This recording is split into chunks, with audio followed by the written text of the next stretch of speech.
Hello, it's the Cyber Dragon guy. New slogan. I went to locals, and this is not the local deck list because I changed it up for locals and went 2-2. Again, yummy matchup. Wasn't scared of it, and I did one. I won one prior to the tournament, and then one during the tournament.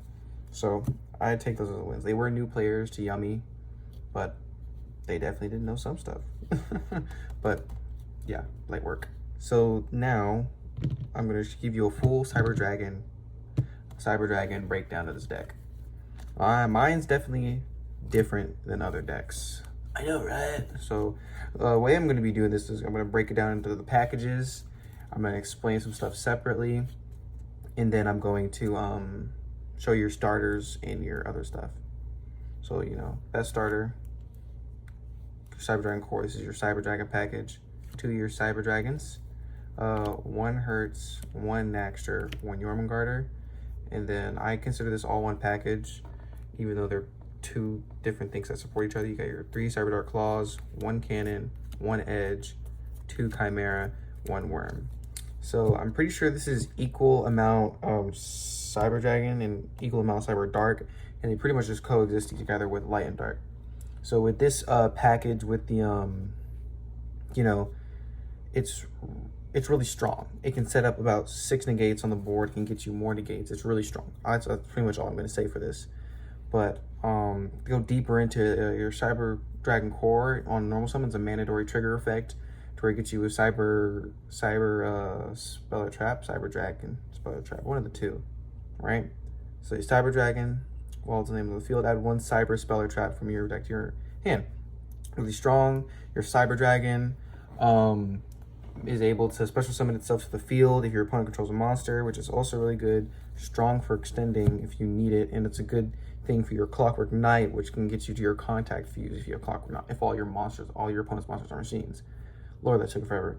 You got a Hertz. If he's sent to the graveyard, you can get a Cyber Dragon from your graveyard or your deck to your hand. So if Core or Naxter is in the graveyard because their names are Cyber Dragon on the field and graveyard, you get the back to your hand if you send Hertz. And if you haven't used that effect and you get him onto the field, you can activate his effect to where he's now level 5 and you go into your Xyz play. It's very useful. Naxter, he does lock you into machines, just letting you know that. Discard 1 monster to special summon him, and then you can, on field trigger activation, you can target 1 monster with 2100 attack or defense and special summon to the field. Really good. And that's basically your main Cyber Dragon line. And then you have your Cyber Jormungandr, which is support, but it's not a Cyber Dragon monster. So yes, you can search it off of Emergency and Horizon. It's pretty much everything in this deck is pretty much searchable, but you can't banish him for certain fusion monsters. But he's a really strong extender. So I know I'm gonna give you all the extenders and the charters, but I'm just going off what I have right now. Cyber Jormungandr, if your opponent controls a monster, even if you have monsters in the field, you can still summon him if your opponent has a monster on the field. So you activate its effect from hand, you can special summon it, you can either equip a Cyber Dragon to it, or you can special summon Cyber Dragon from your deck, which is really good because it gets easy to your level 5 plays, or if you need a Cyber Dragon on the field to contact fuse, that's exactly what it's for, right? And then you got, moving on to our Cyber Darks, and he also locks into machines, by the way, right? And you can also bounce a Cyber Dragon on the field to grab a Polymerization. Really good. Now moving on to our Cyber Darks, we got 3 Claws. This is your main searcher. That's why you run 3 of them, because it gets you your spells, which gets you more stuff. Everything gets you something. We lose the draw, but we have stuff to help not let that not happen. Your Cannon, that's 1 Cyber Dark machine monster, so it can literally be any of these 4. Well, yeah, 4, not 5. I pointed at all of them, but it can get you Cyber Dark Edge, which you don't really want in your see in your hand. Most of the time, you're going to be sending off a graveyard, sending it off to the graveyard off a Chimera, Cyber Dark Chimera's effect, right?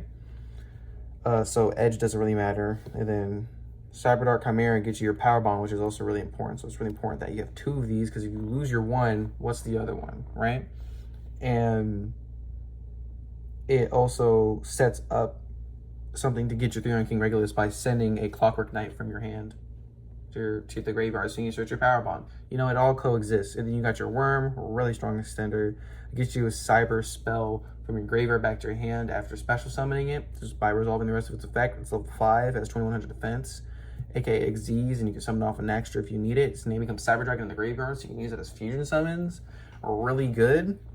That's pretty much you know, our Cyber Dragons, right? Our Cyber Dragons, our Cyber Darks. Moving on to more of our non-engine 3 on King Regulus. You know, it's normal machine decks to run at least one.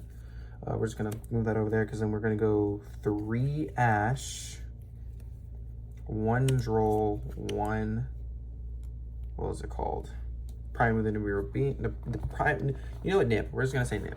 So Nib is just in case you go second, right? Because this is a going first build, and it can go second if you needed to, right? There's nothing stopping you from going second and OTKing. You can still go into your main Cyber Dragon. You know what I'm saying? But we got 3 Ash, 1 Droll, 1 Nib.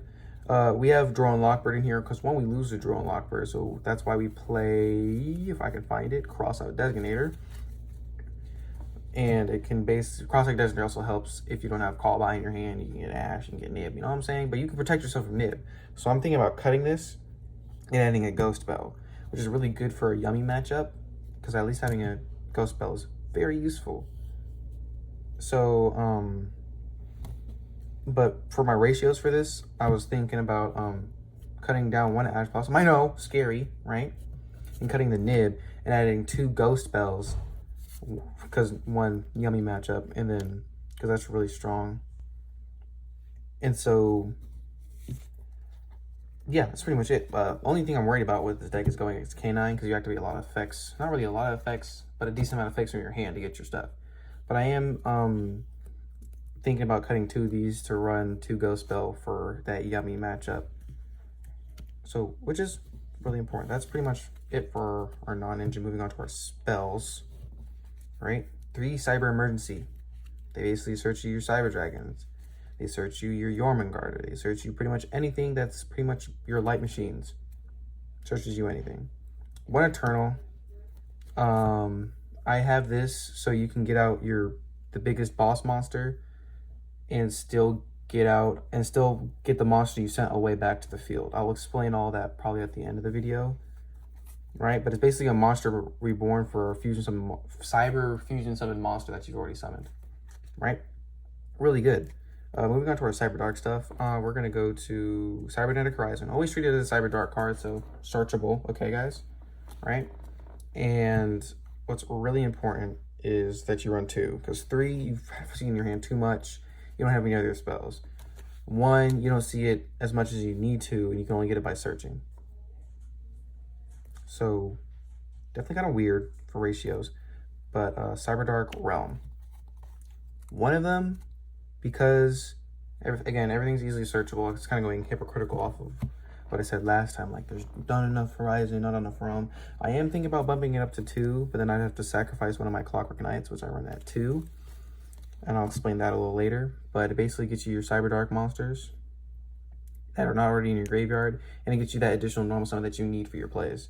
So searching this first is definitely a lot more useful than searching this first, because this can get you some searches, right? Because you send 1 Light or Dark from your hand, and then you send the opposite Light or Dark Cyber Machine or Dragon Monster from your graveyard. So if you send a Machine Light, you send a Machine Dark.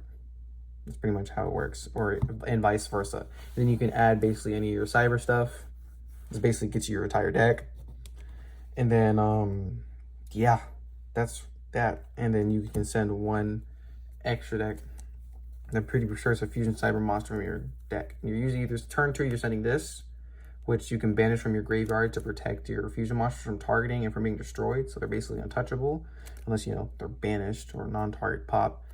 Well, not really, because it can't be destroyed by card effects. You get where I'm going with this. Or you do this turn 1 to further you into your plays, which again, I'll explain, you know, I'll explain all that. And I'll do test hands at some point, not in the same video. But that's a really strong package. This is really strong. It's pretty much all the spells you need, and you'll see them in your hand a lot, because, you know, these are your only cyber spells, right? Because they all start with cyber. And then 2 Power Bond. People don't always run it 2 power bond. They run 1 because, oh, it's easily searchable. What if you open it and now you can't fusion some from your graveyard? What if you need to pitch it because you don't need that extra power bond? You know you're probably going to be winning, right? Well, you never really know. There's always going to be a turn of events, but it's really useful to have 2. That's basically what I'm saying. That's why I put run 2 Chimera, because what if the other one doesn't work? 1 polymerization, so you can search it off your, what was her name? Jormungandr, right? So you can get into your Hortzvrog, which is really important because it sets up your, I believe, your 6th negate, and it's really useful because they don't always expect it. Like, oh, he's gonna negate one of my spells. Wait, that was actually really detrimental, because they're thinking you're gonna use all your certain negates that they want you to use out the way, which is usually all of them. But moving on, 2 Clockwork Knights. I run 2. 1, so I can, if I do open it, I can send it to the graveyard, banish, and get Therion King Regulus. And I run 1. That extra 1 is usually on the field, so I can 1 get you into a lock that I'm going to explain soon. And so all my monsters are machines, and I can contact fuse them with the name of a Cyber Dragon. And a cool tech is if you equip Cyber Dragon, the monster, with Therion King Regulus, you can contact fuse from there, because the fusion monster, Fortress, requires Cyber Dragon, the name Cyber Dragon, not the monster. So you can have one of your equip spells just suck everything up, all diddy. Moving on, this is going to be more non-engine, but I'm going to keep this on here so y'all can, you know, see what I'm going to explain soon. 1 tactics, 1 talents, you know, pretty normal staple lineup. 1 cross out because we hate Droll. 1 call by because we hate hand traps and Droll. You know, not much needing to explain for these guys. Rivalry of the Warlords, because 1, we like to make people mad. 2, if you have Clockwork Knight on the field and they summon a monster, and you have Rivalry of the Warlords, they can only set monsters from there. They can't summon any monsters. They can, right? But they'd have to be set. If your opponent's like, I have to special summon a monster. No, you can't. I attack you directly and you try to Yubel, whatever its name is. No, it doesn't work. Because guess what? You have a Fiend monster you're summoning, but your monsters on the field are machines. So it's a really funny lock. It's gonna be it'll be really detrimental for them to do it. And if it's just there on its own, just in case, you know, they stop you and you have it in your hand. If they play something with multiple archetypes, or the archetypal, whatever it's called, it's very powerful. And the same thing if you just lead with Clockwork Knight on the field and they don't negate it or negate the destroy or whatever. So like if they run Fiendsmith, or if they're running like a Ryzeal, Mitsurugi, if they're running Malice, it's good against K9. Rivalry of the Warlords is good against K9. Clockwork Knight is the one that I'm talking about. Like, it's just on Fiendsmith. Some slows down Labyrinth, you know, slows down Malice and all the other stuff. Because sometimes some things require them to be a certain type. But if you change that, it's harder for them. And if you lock them in so they can't summon any other type, basically they're pretty much just setting. You get what I'm going. And then 2 Infinite Impermanence. Because for going first, we keep it hand trappy. Because just in case you need to 1, set one of those 2, and 2, if you know, your opponent's like, you know what, F you or something. You know, I'm done explaining this. I'm gonna move into the extra deck now, and then I will get into the other breakdowns. But we're gonna go in reverse order with extra deck because I feel like it's easier to explain. Because you'll see one thing, you're like, what the fuck? And then the other one, I continue. So let me move on. 1 Clockwork Knight searches your Clockwork Knight, you know, tongue twister right there. And once you attribute a machine monster on your field, you can target 1 machine monster in your graveyard with 1,000 less attack, which is usually your Naxter. So you can summon your Jormungandr and then bounce the Naxter. You get what I'm going with this. Like, there's gonna be, I'm gonna try to do a combo with you guys. I'm gonna try. It's really hard to do these things. Well, complicated for me. 1 SP Little Knight. This is really good, useful interruption if you haven't got locked into machines. And I cut my Sky Striker Ace Azalea. I know I was an advocate for having it in the deck, but I realized it doesn't show up as much and it's not always as useful. Well, that's from like, you know, my play testing and during the tournament that I went to, right?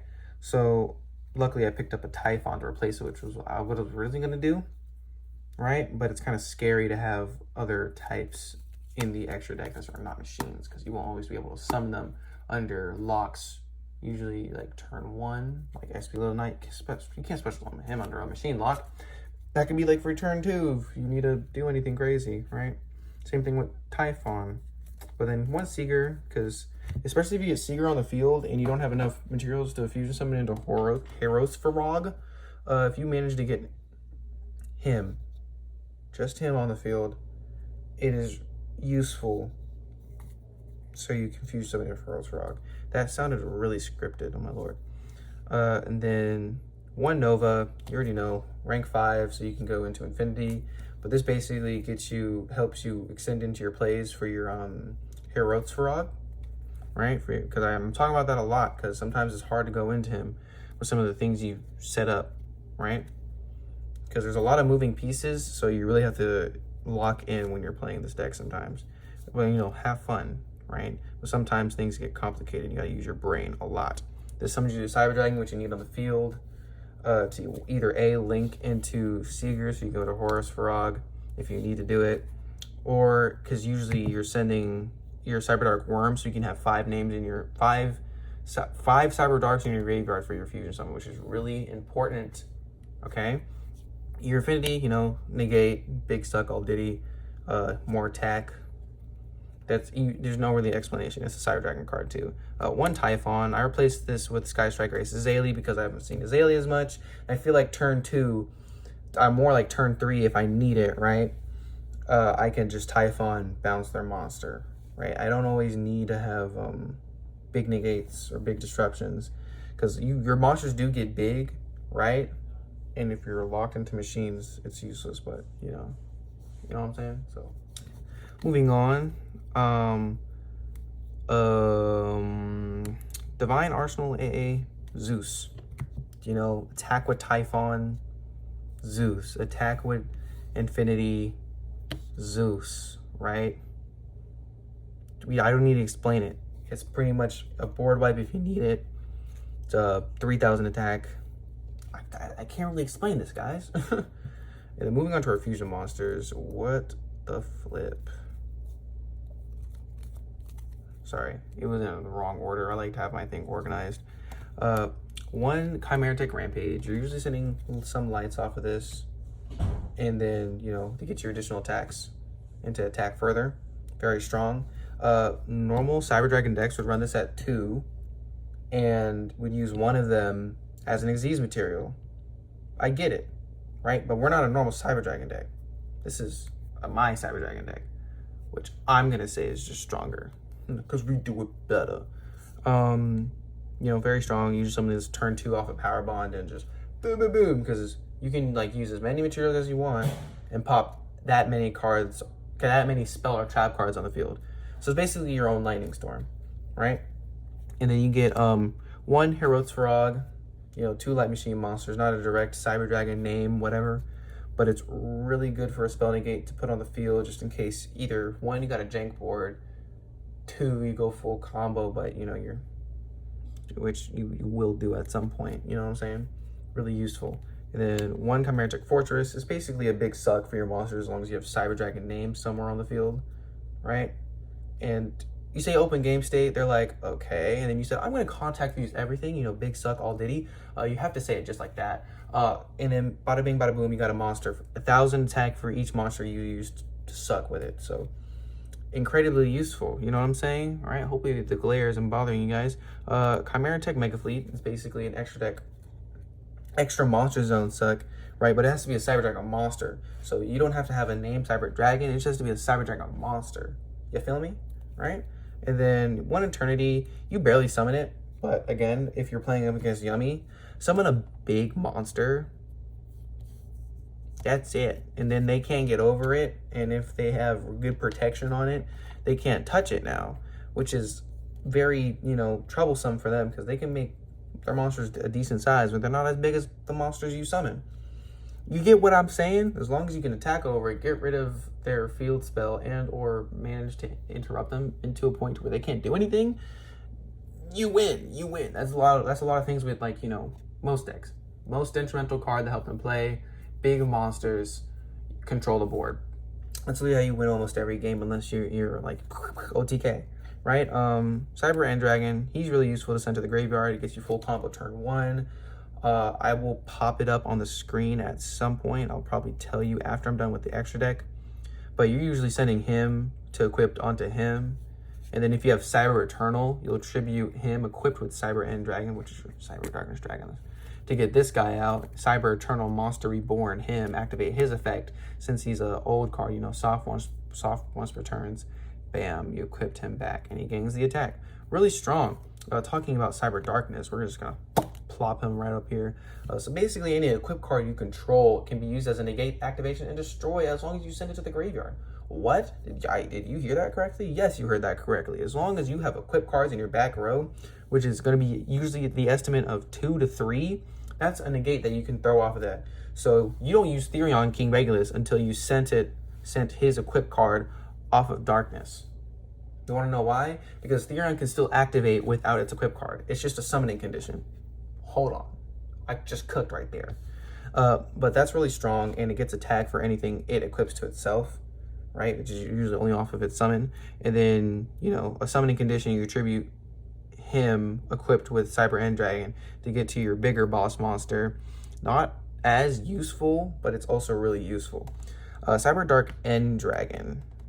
Basically 5000 KB stick, unaffected by activated card effects, can equip a monster from either player's graveyard to it, which aka is +1 another negate on Darkness, and it gives him an additional attack. So you can have like 3, and you can have like 1, 2, 3, 4 attacks in one turn with a 5000 KB. You can't tell me that's not good. I'm gonna pop what the end board will look like. Bada bing, bada boom. Ignore the Sky Striker Ace Azili on there because it's pretty much just gone because I put Typhon in here. Okay, we're done with that. Now I will go into, you know, the starters and extenders and all that jazz. Okay, I'm back. Now let's go into our starters, you know, and our starters that branch into extension, which is pretty much our starters that could be extenders. We're gonna go with 3 Cyberdyne Core, you know, your best starter. Get you your cyber spells, which branch you into more extension, right? And then it's a good extender after its use. Pretty much you banish from the graveyard summon 1 Cyber Dragon monster, which could be very useful determining what you have in your deck, right? Then you got 3 Cyber Dark Claws. They get you to, I consider them a starter and an extender, because they bring you into your Cyber Dark spells, which extend you further. And as long as you have another Light and Dark in hand, you can use your Horizon, which I'll explain in a second. But they basically just get you to your spells, which gets you to more stuff. I consider it a starter and an extender. Same thing with Emergency, because 1, it gets you to your starter, any of your light cyber monsters, which is your Cyber Dragon Core, or extends you into your other extenders, or more of your Cyber Dragon stuff. With this, right, all your lights, and it can search Jormungandr, which is a really good extender. Again, extension into more extension, right? Then there's 2 Horizon. Hopefully it's all on screen, right? Cybernetic Horizon, really strong. I consider it a starter and an extender because it extends as it starts, if you catch my drift. So for cost, you know, you're sending a lighter dark cyber monster, which is going to be a machine or dragon, to your graveyard. So basically a light machine I send to the graveyard and send a dark machine to the graveyard from my deck. So for my hand, I have a dark, send the dark, send a light. That's pretty much how it works. That's for cost, which sends some of your extenders. I forgot one, matter of fact. Thank you very much for reminding me. Slap these bad boys down. I'll explain those 2 in a second. But they send stuff to add stuff, or you can send stuff to add something, so you can add something else through another extension. See, I can explain it all day, right? I can read the card effects and explain to you the best way possible. But I feel like you already understand me, hopefully. And then you got your realm, It gets you your normal, extra normal summon. It gets you a monster, or a Cyber Dark monster not in your graveyard. So it gets you to either a starter, or it gets you into an extender that gets you to your starting. I can't help it, right? But it's especially good if you open Realm and you have Core in your hand, because you can Realm, get Claw, get Horizon, and you can activate Core's effect to either get Emergency or your Cyber Eternal, which is good because if you get your Eternal, it gets you into full combo.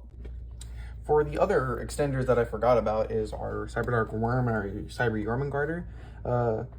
This card can send a Light Machine from your deck to the graveyard for cost to special summon itself. It still activates a Chain Link, right? But it special summons itself, and then you can grab a Cyber spell from your graveyard and add it to your hand. Really useful, right? It's fodder for your Cyber Dark Chimera to pitch off of Power Bond, pitch off so you can get Power Bond instead of Clockwork Knight, or for your Clockwork Knight to discard so you can add your Theron King Regulus. Really cool. Jormungandr, if for turn 1, usually after you summon him off of Naxter or your Clockwork Knight or some other way you get him onto the field, he's bouncing a Light Machine monster from your field. He's bouncing a Cyber Dragon from your field to your hand to get polymerization. And so, with that, that's going to do... Why did I draw a hard blank? It's gonna allow you to get into your Herald's Frog. And it does lock you in machines, sadly. Well, not really sadly, because this entire thing is about machines, so I'm not 100% too worried. That's pretty much it for these last two extenders. We're going to go into our side deck next, which I'm just going to switch these around. This is right here. First off, Pete the Cool Zinch Truesdale's art thing. Here is the entire deck list. Bam! Okay, right? For right now. So you'll see the side deck is definitely significantly more different. But, you know, I'll probably change it up in the future. Okay, it's gone now. That was on for way too long. But for right now, I got 3 Droplet. You know, for going second. I don't like running it at 3 because it can be considered really a brick, right? Because in my first Cyber Dragon thing, I run him at 3 for like a just in case type deal, schmeal. But really, it kind of wasted some of my resources, and you know, this was before the support, but like, I didn't really want to play it as an OTK style. I kind of did it as my setup negates control turn 1. But I saw this too much. So then I ran it at 2 and that worked for a bit. And then I ran it at 1 that also worked, right? But for now we have 3 just in case we're siding in 3. 1 limiter removal. I added this in because I traded it with a really cool guy. And I traded it with a really cool guy. Pretty much it. And look at this. Look how beautiful it's alternate art limiter removal. He's also a Cyber Dragon player. Amazing. Met him at the locals. So again, I have really no reason. It replaced one of the Lightning Storms because as you saw on the full deck list, I only have 1 Lightning Storm and 2 Thrusts. Thrust, since I have really powerful normal spells, I have 2 Thrusts. And then the limiter removal is just, you know, for tech in placement right now. Then, as I already said, 2 Thrusts, you know, get you your powerful spells and traps if your opponent controls something on the field. If not, it's most likely setting it in perm, which is funny, right? 1 Lightning Storm because you already have Rampage, which pops back row, right? So Lightning Storm, you know, just in case you're going second, you just right? And you can search it off of Thrust if you have Thrust in your hand. So don't have to worry about it. I don't really have to worry about that. I want the alternate art too, which the guy also had, but we forgot to trade for that. And then 2 Fantastical Dragon Phantasme.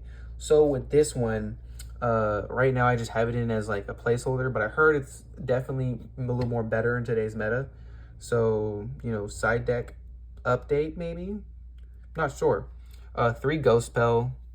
The Haunted Mansion. 1, because Yummy likes to summon from a graveyard, so if you Ghost Spell it, bada bing, bada boom. I'm considering changing it up to putting it back up at 3, but that would replace my Droll and one of my Ash Blossoms inside the main deck, right? Which is a little weird. So I'm not sure. And then right now I still have 3 Artifact Lances in case if I have that you know, Malice lineup. I don't know if I'm going to change it with a different hand trap. I don't know if I'm going to change it with something else. These could be 3 more completely random things that I'm not sure because again, Malice is still pretty, powerful deck that can be used against me. So it's here just in case. At the local I went to, it was a lot more diverse. So I'm not sure I'm going to be playing a Malice lineup, playing against a Malice lineup, but I definitely did see it. So that's pretty much it. The full breakdown, you know what I mean? So can't really complain. I hope y'all have a nice day, right? Hope y'all had a nice day if you're watching this later. Hopefully this helped, and I'll give you like a whole test hand. And I'm probably not going to do Combo Guide test hands, or like the easiest way to display how it works, in my personal opinion. So, yeah, have a good day.